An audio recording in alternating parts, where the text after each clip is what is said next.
श्री स्वामी समर्थ. नमस्कार सर्वांना. तुम्हा सर्वांचं आपल्या योगेश्वर कृपा या यूट्यूब चॅनेलवर सहर्ष स्वागत आहे. रक्षाबंधनला पौर्णिमा तिथी सकाळी 9:47पर्यंतच. वेल चुकली तर राखी कधी बांधाल? शुभ वेल कोणती? अनेकांचा संभ्रम काय आहे? चला तर मग ह्या व्हिडिओमध्ये संपूर्ण माहिती आपण पाहणार आहोत. उद्या आहे रक्षाबंधन, तर पंचांगानुसार यंदा 28 ऑगस्टला पौर्णिमा तिथी सकाळी 9:47पर्यंतच आहे. त्यामुळे राखी कधी आणि कोणत्या वेळेत बांधावी अशा अनेक प्रश्नांची उत्तरे येथे जाणून घ्या. बहीण भावाच्या प्रेमाचा जिव्हाळ्याचा सण रक्षाबंधन यंदा 28 ऑगस्ट रोजी येत आहे. त्यामुळे सर्वत्र उत्साहाचं वातावरण आहे. खरं सांगायचं झालं तर याच दिवशी चंद्रग्रहण देखील होतंय. आता याच रक्षाबंधन सणानिमित्त अनेकांच्या मनात विविध प्रश्न निर्माण झाले आहेत. यांचं कारण असे की 28 ऑगस्टला पौर्णिमा तिथी सकाळी 9:47पर्यंतच आहे. त्यामुळे राखी कधी आणि कोणत्या वेळेत बांधावी अशा अनेक प्रश्नांची उत्तरे आज आपण या व्हिडिओमध्ये पाहूया. रक्षाबंधन भाऊ बहिणीचं प्रेम आणि नात्याचे प्रतीक. हिंदू धर्मात रक्षाबंधन हा सण अत्यंत महत्त्वाचा मानला जातो. वैदिक पंचांगानुसार यावर्षी रक्षाबंधन 28 ऑगस्ट रोजी आहे. रक्षाबंधनाचा सण हा भाऊ बहिणीतील प्रेम आणि नात्याचे प्रतीक मानला जातो. या दिवशी बहीण आपल्या भावाच्या मनगटावर राखी बांधते आणि त्यांच्या दीर्घ आयुष्यासाठी तसेच समृद्धीसाठी प्रार्थना करतात.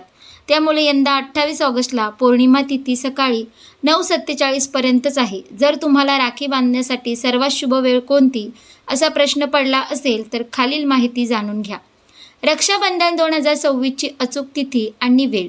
पंचांगानुसार श्रावण महिन्याच्या शुक्ल पक्षातील पौर्णिमा तिथी 27 ऑगस्ट 2026 रोजी सकाळी 9:08 वाजता सुरू होणार आहे आणि 28 ऑगस्ट 2026 रोजी सकाळी 9:47 वाजेपर्यंत राहणार आहे. यावर्षी वर्षातील शेवटचे चंद्रग्रहण देखील रक्षाबंधनाच्या दिवशीच होणार आहे. हे ग्रहण भारतात दिसणार नाही, त्यामुळे त्याचा सूतक काळ वैध राहणार नाही आणि रक्षाबंधनाच्या सणावर त्याचा कोणताही परिणाम होणार नाही. मात्र याच दिवशी पौर्णिमा तिथी सकाळी 9:47पर्यंतच आहे. तर मग राखी बांधण्यासाठी सर्वात शुभ वेळ कोणती जाणून घ्या. राखी बांधण्याची ही खरी शुभ वेळ आहे. महाराष्ट्रातील पंचांगानुसार 28 ऑगस्ट रोजी राखी बांधण्याची शुभ वेळ महत्त्वाची मानली जाते. पंचांगानुसार यंदा पौर्णिमा तिथी 27 ऑगस्ट 2026 रोजी सकाळी 9:08 वाजता सुरू होणार आहे आणि 28 ऑगस्ट 2026 रोजी सकाळी 9:47 वाजेपर्यंत राहणार आहे. पंचांगकर्त्याच्या माहितीनुसार 28 ऑगस्टचा संपूर्ण दिवस रक्षाबंधनाचा असणार आहे. त्यामुळे पौर्णिमा तिथी जरी समाप्त झाली असेल तरी तुम्ही दिवसभरात कधीही भावाला राखी बांधू शकता. रक्षाबंधनला होणाऱ्या चंद्रग्रहण सूतक काळ वैध असेल का? ज्योतिषांच्या मते 28 ऑगस्ट 2026 रोजी चंद्रग्रहण सकाळी 8:04 वाजता सुरू होईल आणि सकाळी 11:21 वाजता संपेल. हे खंडग्रास चंद्रग्रहण असेल. होणाऱ्या चंद्रग्रहणाचा सूतक काळ पाळला जाणार नाही, कारण हे ग्रहण भारतातून दिसणार नाही. ज्योतिषशास्त्र आणि धार्मिक श्रद्धेनुसार सूतक काळ केवळ त्या ग्रहणासाठीच लागू असतो जी आपल्या परिसरातून दिसतात. त्यामुळे रक्षाबंधनाच्या सणावर याचा कोणताही परिणाम होणार नाही. रक्षाबंधन कधी करावे? रक्षाबंधन भद्रारहित अशा श्रावण पौर्णिमेच्या दिवशी अपराग्रहाली किंवा प्रदोषकाली सूर्यास्तानंतर साधारण 2.5 घंटे करावे असे धर्मसिंधू नामक ग्रंथात आढळते. रक्षाबंधन कधी करू नये? श्रावण पौर्णिमेच्या दिवशी विष्टीकरण भद्रा चालू असताना रक्षाबंधन केल्यास हे नाशाला कारणीभूत होते असे निर्णय सिंधू ग्रंथात आढळते. त्यामुळे या काळात राखी बांधणे सर्वथा निषिद्ध आहे. रक्षाबंधन असा साजरा करा. हे करा: भावाने बहिणीच्या घरी जावे. बहिणीने भावाचे औक्षण करून त्याला निस्वार्थपणे राखी बांधावी. बहिणीने भावाला नमस्कार करून त्याचे आशीर्वाद घ्यावे. भावाने बहिणीला सात्विक ओवाळणी द्यावी, प्रार्थना करावी. हे करू नये. भावाला देवतांची चित्रे असलेल्या राख्या बांधू नका. बहिणीने राखी बांधताना भावाकडून कोणतीही अपेक्षा ठेवू नये. भद्रकाळात राखी बांधून घेऊ नये. रक्षाबंधनाच्या दिवशी हे करा: भावाने बहिणीच्या घरी जावे. जर बहीण येत नसेल तर भावाने बहिणीच्या घरी जावे. बहिणीने भावाचे औक्षण करून त्याला राखी बांधावे. बहिणीने भावाला नमस्कार करावा. हा दिवस बहीण भावातील देवाणघेवाण हिशोब कमी करण्यासाठी असतो. बहिणीने आपल्या भावाला निस्वार्थपणे राखी बांधल्यास आणि त्याचे आशीर्वाद घेतल्यास बहीण भावातील देवाणघेवाण हिशोब न्यून होण्याचे प्रमाण वाढते. भावाने बहिणीला सात्विक ओवाळणी द्यावी. रक्षाबंधन या दिवशी भाऊ आपल्या बहिणीला ओवाळणीच्या रूपात भेटवस्तू देतो. भेटवस्तू दिल्याने एकमेकांची आठवण राहते. भावाप्रती असलेल्या बहिणीच्या मायेचे मोल भाऊ करू शकत नाही, पण काही प्रमाणात प्रेम देऊन तो ते न्यून करू शकतो. हे तो स्थूल माध्यमाद्वारे करण्याचा प्रयत्न करत असतो. ओवाळणी देताना भावाच्या मनात ईश्वराप्रती असणाऱ्या भावाचा बहिणीवर परिणाम होत असतो. त्यामुळे भावाला ओवाळणी न मागता त्याने स्वइच्छेने दिल्यास बहिणीने ती स्वीकारावी, अन्यथा ती टाळणे सोयीस्कर आणि उपयुक्त ठरते. सात्विक वस्तूंचा जीवांवर व्यावहारिक परिणाम होत नाही. सात्विक वस्तू देणाऱ्या जीवाला 20% आणि घेणाऱ्या जीवाला 18% लाभ होतो. सात्विक कृती केल्याने देवाणघेवाण हिशोब न्यून होऊन त्यातून नवीन देवाणघेवाण हिशोब निर्माण होत नाही. प्रार्थना करावी. एन बंधो बली राजा दानवेंद्रा महाबल तेन त्वामपि बंधनामी रक्षेमाचल. अर्थ, महाबली आणि दानवेंद्र असा जो बलिराजा जिने बद्ध झाला त्या रक्षीने मी तुलाही बांधते. हे राखी, तू चलित होऊ नकोस. बहिणीने भावाच्या कल्याणासाठी आणि भावाने बहिणीच्या रक्षणासाठी प्रार्थना करण्याबरोबरच दोघांनीही राष्ट्र आणि धर्म यांच्या रक्षणासाठी आमच्याकडून प्रयत्न होऊ देत अशी ईश्वराला प्रार्थना करावी. रक्षाबंधनाच्या दिवशी हे करू नये. भावाला देवतेची चित्र असलेल्या राख्या बांधू नका. राखीच्या माध्यमातून होणारे देवतांचे विडंबन रोका. आजकाल रक्षाबंधन या सणाला राखींवर देवतांची चित्रे असतात. राखीच्या वापरानंतर ती इतस्तव पडल्यामुळे एक प्रकारे देवतांचे विडंबन होते, त्यामुळे पाप लागते. हे टाळण्यासाठी राखीचे पाण्यात विसर्जन करा. बहिणीने राखी बांधताना भावाकडून कोणतेही अपेक्षा ठेवू नये. आजकाल बहिणी भावांना काय भेटवस्तू पाहिजेत ते आधीच सांगून ठेवतात आणि ती मिळवण्यासाठी आग्रही असतात. असे मनात इच्छा अथवा अपेक्षा बाळगल्यास बहीण त्या दिवशी मिळणाऱ्या आध्यात्मिक लाभापासून वंचित राहते. हा दिवस बहीण भावातील देवाणघेवाण हिशोब कमी करण्यासाठी नसतो. अपेक्षा ठेवून वस्तूची प्राप्ती केल्यास देवाणघेवाण हिशोब 3 पटीने वाढतात. अपेक्षेमुळे त्या दिवशी वातावरणात असलेल्या प्रेम आणि आनंद यांच्या लहरीचा लाभ करून घेता येत नाही. आध्यात्मिकदृष्ट्या 12% हानी होते. भद्रकाळात राखी बांधून घेऊ नये. ज्याप्रमाणे शनीची क्रूर दृष्टी हानी करते, तसेच शनीची बहीण भद्रा हिचा प्रभावही हानिकारक असतो. त्यामुळे भद्रकाळात राखी बांधून घेऊ नये. 1. पाताळातल्या बलिराजाच्या हाताला लक्ष्मीने राखी बांधून त्याला आपला भाऊ केले आणि नारायणाची मुक्तता केली. तो दिवस श्रावण पौर्णिमेचा होता. 2. 12 वर्ष इंद्र आणि दैत्य यांच्यात युद्ध चालले. आपली 12 वर्ष म्हणजे त्यांचे 12 दिवस. इंद्र थकून गेला होता आणि दैत्य वरचढ होत होते. इंद्र त्या युद्धातून स्वतःचे प्राण वाचून पळून जाण्याच्या सिद्धतेत होता. इंद्राची ही व्यथा ऐकून इंद्राने गुरूंना शरण गेली. गुरु बृहस्पती ध्यान लावून इंद्रायणीला म्हणाले, जर तू आपल्या पातिव्रत्य बलाचा उपयोग करून हा संकल्प केलास की माझे पतिदेव सुरक्षित राहावेत आणि इंद्राच्या उजव्या मनगटावर एक धागा बांधल्यास तर इंद्र युद्ध जिंकेल. इंद्र विजयी झाला आणि इंद्राणीचा संकल्प साकार झाला. येन बद्धो बली राजा दानवेंद्रा महाबल तेन त्वाम अभिबंधनामी रक्षेमाचल. अर्थ, जे बारीक रक्षसूत्र महाशक्तिशाळी असुरराज बलीला बांधले होते तेच मी तुम्हाला बांधत आहे. तुमचे रक्षण हो. हा धागा तुटू नये आणि तुमचे सदैव रक्षण हो. भविष्य पुराणात सांगितल्याप्रमाणे रक्षाबंधन हे मूळचे राज्यासाठी होते. राखीची एक नवी पद्धत इतिहास काळापासून चालू झाली. 4. प्राचीन काळातील राखी तांदूळ, सोने आणि पांढऱ्या मोहऱ्या पुरणजुडीत एकत्रित बांधल्याने रक्षा अर्थात राखी सिद्ध होते. ती रेशमी दोऱ्याने बांधली जाते. रक्षाबंधन हा सण भाऊ बहिणीमधील प्रेम वृद्धिंगत करणारा असला तरी तो त्यांच्यामधील देवाणघेवाण राखीच्या माध्यमातून कमी करण्यास सहाय्य करणारा आहे. विविध सण साजरे करण्यामागील गूढार्थ गूढार्थ समजून घेऊन ते साजरे केल्यास आपल्याला त्याचा अधिक लाभ होतो. रक्षाबंधनला तुमच्या बहिणींना या 7 भेटवस्तू देऊ नका. नात्यात दुरावा येऊ शकतो. रक्षाबंधन हा भाऊ बहिणीच्या नात्यातील सर्वात पवित्र आणि भावनिक सण आहे. या दिवशी बहीण आपल्या भावाच्या मनगटावर राखी बांधते आणि त्याच्या दीर्घायुष्यासाठी, सुखासाठी आणि समृद्धीसाठी शुभेच्छा देते. तर भाऊ आपल्या बहिणीला भेटवस्तू देऊन आपले प्रेम आणि वचन व्यक्त करतो. भेटवस्तू ही केवळ एक वस्तू नसते, तर त्यामागे दडलेला संदेश आणि भावना सर्वात महत्त्वाची असते. म्हणूनच योग्य भेटवस्तू निवडणे खूप महत्त्वाचे ठरते. अनेकदा लोक भेटवस्तू निवडताना काहीतरी चांगले आणि महागडे देण्याचा विचार करत असतात. परंतु जर भेटवस्तू विचारपूर्वक निवडली नसेल तर ती बहिणीच्या मनात नकारात्मक छाप सोडू शकते आणि नकळतपणे नात्यात दुरावा निर्माण करू शकते. रक्षाबंधनाला तुम्ही तुमच्या बहिणीला कोणत्या 7 भेटवस्तू देणे टाळावे, त्या का अयोग्य आहेत आणि त्याऐवजी कोणते चांगले पर्याय असतील हे आम्ही सांगणार आहोत. 1.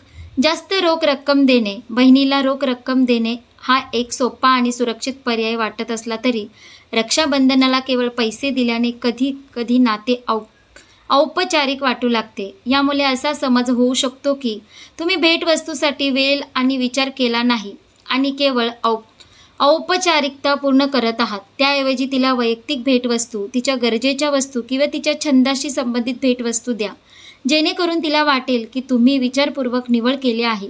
2. काळे कपडे किंवा वस्तू. हिंदू पौराणिक कथांनुसार काळा रंग सामान्यतः अशुभ मानला जातो आणि नकारात्मक ऊर्जेशी संबंधित असतो. विशेषतः सण आणि शुभ प्रसंगी हा रंग टाळण्याची प्रथा आहे. त्यामुळे रक्षाबंधनाच्या शुभ प्रसंगी आपल्या बहिणीला काळ्या रंगाचे कपडे किंवा दागिने देणे टाळावे. त्याऐवजी हलक्या, फिकट किंवा तेजस्वी रंगाच्या भेटवस्तू अधिक शुभ आणि फायदेशीर मानल्या जातात. 3. मोती देऊ नका. वास्तुशास्त्रानुसार मोती हे अनेकदा अश्रू आणि दुःखाचे प्रतीक मानले जातात. त्यामुळे रक्षाबंधनसारख्या आनंददायी आणि उत्साहपूर्ण सणाच्या दिवशी बहिणीला मोती भेट देणं अशुभ मानले जाते. असे केल्याने जीवनातील अडचणी आणि मानसिक त्रास वाढतो. असे म्हटले जाते, या दिवशी आनंद आणि सुदैवाचे प्रतीक असलेल्या भेटवस्तू निवडणे उत्तम. 4. पुन्हा भेट दिलेल्या वस्तू, जुन्या भेटवस्तू पुन्हा पॅक करून बहिणीला देणे ही एक मोठी चूक आहे. यामुळे केवळ तुमच्या भावना दुखावल्या जात नाही, तर जर तुमच्या बहिणीला हे कळले तर तुमच्या नात्यात विश्वासाला तडा जाऊ शकतो. भेटवस्तूमध्ये नाविन्य आणि वैयक्तिक विचारांना नेहमीच प्राधान्य दिले पाहिजे, जेणेकरून तिला विशेष वाटेल. 5. खूप स्वस्त भेटवस्तू. भेटवस्तूचे मूल्य तिच्या किमतीत नसते, तर त्यात गुंतलेल्या भावनांमध्ये असते. मात्र जर भेटवस्तू निकृष्ट दर्जाची असेल किंवा घाईघाईने खरेदी केल्यासारखी वाटत असेल तर ते तुमच्या बहिणीसाठी निराशाजनक ठरू शकते. यावरून असे दिसून येते की तुम्ही त्यासाठी मेहनत घेतली नाही किंवा तपशिलाकडे लक्ष दिले नाही. म्हणून कमी बजेटमध्येही गुणवत्ता आणि साधेपणा याचा समतोल साधणारी भेटवस्तू निवडा. 6. काचेची भांडी. वास्तुशास्त्रानुसार बहिणीला काचेच्या वस्तू भेट देणे टाळावे. असे मानले जाते की काच नाजूक असते आणि सहज फुटू शकते, जे नात्यातील दुरावा किंवा तणावाचे प्रतीक आहे. त्यामुळे रक्षाबंधनासारख्या शुभ प्रसंगी काचेच्या वस्तूऐवजी टिकाऊ आणि शुभ वस्तू निवडणे अधिक श्रेयस्कर मानले जाते. 7. अत्यंत वैयक्तिक किंवा अनुचित वस्तू. रक्षाबंधन हा एक कौटुंबिक आणि सांस्कृतिकदृष्ट्या संवेदनशील सण आहे. त्यामुळे अतिशय वैयक्तिक कपडे किंवा कुटुंबात अस्वस्थ वातावरण निर्माण करू शकतील अशा वस्तूंसारख्या अत्यंत वैयक्तिक भेटवस्तू देणे टाळावे. भावंडाच्या नात्यात प्रतिष्ठा आणि आदर अत्यंत महत्त्वाचे असतात. त्याऐवजी तुम्ही पारंपरिक पोशाख, स्कार्फ किंवा पारंपरिक दागिने यांसारख्या वस्तू देऊ शकता. भेटवस्तू देऊन नात्यातील जवळीक वाढवा. भेटवस्तू देण्याचा खरा उद्देश केवळ काहीतरी देणे हा नसून नात्यातील जिव्हाळा व्यक्त करणे हा आहे. जेव्हा तुम्ही भेटवस्तू निवडताना तुमच्या बहिणीच्या आवडीनिवडी, गरजा आणि भावनांचा विचार करता, तेव्हा ती भेट नेहमीच खास बनते. रक्षाबंधनाला तुमच्या बहिणीला अशी भेटवस्तू द्या ज्यामुळे तिला आनंद होईल, तिचा अभिमान वाटेल आणि ती तुमची आठवण काढेल. यापेक्षा चांगले पर्याय कोणते असू शकतात?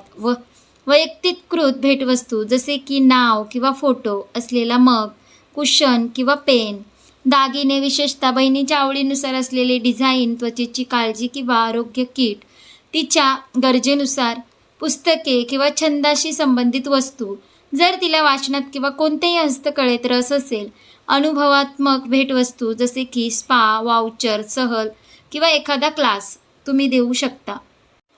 राखी बांधण्याची योग्य पद्धत आणि नियम, योग्य दिशा.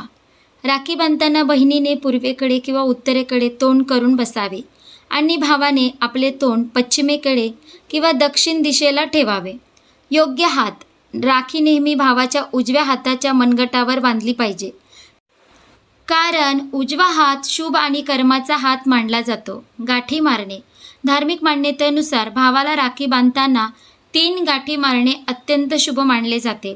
या 3 गाठी ब्रह्मा, विष्णू आणि महेश त्रिमूर्ती यांचे प्रतीक मानल्या जातात. औक्षण आणि आरती. राखी बांधण्यापूर्वी भावाच्या कपाळावर कुंकू आणि अक्षता, तांदूळ लावून निरंजन किंवा दिव्यासह आरती करावी. गोड पदार्थ. राखी बांधून आरती झाल्यानंतर भावाला गोड पदार्थ, पेढे किंवा मिठाई खाऊ घालावे. भद्राकाळ टाळावा. राखी बांधताना भद्राकाळ नसला पाहिजे याची काळजी घ्यावी, कारण भद्राकाळात राखी बांधणे अशुभ मानले जाते, म्हणून भद्राकाळ टाळावा. राखी बांधताना आपण 1 किंवा 2 गाठ मारली जाते, पण हे बऱ्याच जणांना माहीत नसेल की राखी बांधताना 2 नाही तर 3 गाठी बांधणे शुभ मानले जाते.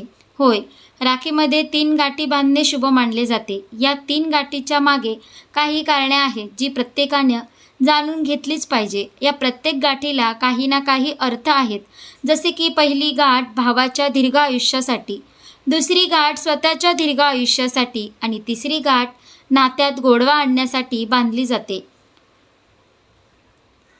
टिला लावण्याची योग्य पद्धत देखील जाणून घेऊया. दरम्यान राखीची गाठच नाही तर टिला लावण्याची योग्य पद्धत देखील जाणून घेतली पाहिजे. राखी बांधताना अनामिका बोटाने कपाळावर टिला लावण्याची आणि अंगठ्याने ती वर करण्याची प्रथा आहे. यानंतर बहीण टिळ्यावर तांदळाचे दाणे लावते आणि भावाच्या दीर्घ आयुष्यासाठी प्रार्थना करते. बहीण भावाला गोड पदार्थ खाऊ घालते, जेणेकरून त्याच्या आयुष्यात गोडवा येईल. त्यानंतर भाऊ बहिणीला भेटवस्तू देखील देतो. अशी ही एकंदरीत राखी बांधण्याची एक अचूक पद्धत असते. राखी बांधण्याची योग्य दिशा काय आहे? रक्षाबंधनाच्या दिवशी राखी बांधताना दिशा लक्षात ठेवणे देखील खूप महत्त्वाचे मानले जाते. भावाला राखी बांधताना बहिणीचे तोंड पश्चिम दिशेला असले पाहिजे. त्याचवेळी राखी बांधताना भावाने ईशान्य दिशेला तोंड करून बसणे शुभ मानले जाते. अशा प्रकारे आपण ह्या व्हिडिओमध्ये पाहिलंच की रक्षाबंधनाला पौर्णिमा तिथी सकाळी 9:47 पर्यंतच असते आणि वेळ चुकली तर राखी कधी बांधाल, शुभ वेळ कोणती, आपण ही संपूर्ण माहिती या व्हिडिओमध्ये पाहिली. तसेच राखी बांधताना कोणते नियम पाळावे, दिशा कोणती, मंत्र कोणता, ही संपूर्ण माहिती आपण या व्हिडिओमध्ये पाहिली. तुम्हाला जर ही व्हिडिओ आवडली असेल तर व्हिडिओला एक लाईक करा, शेअर करा आणि आपल्या योगेश्वर कृपा या यूट्यूब चॅनलला नक्की सबस्क्राईब करा. भेटू एका पुढच्या नवीन व्हिडिओमध्ये. धन्यवाद. श्री स्वामी समर्थ. जय जय स्वामी समर्थ.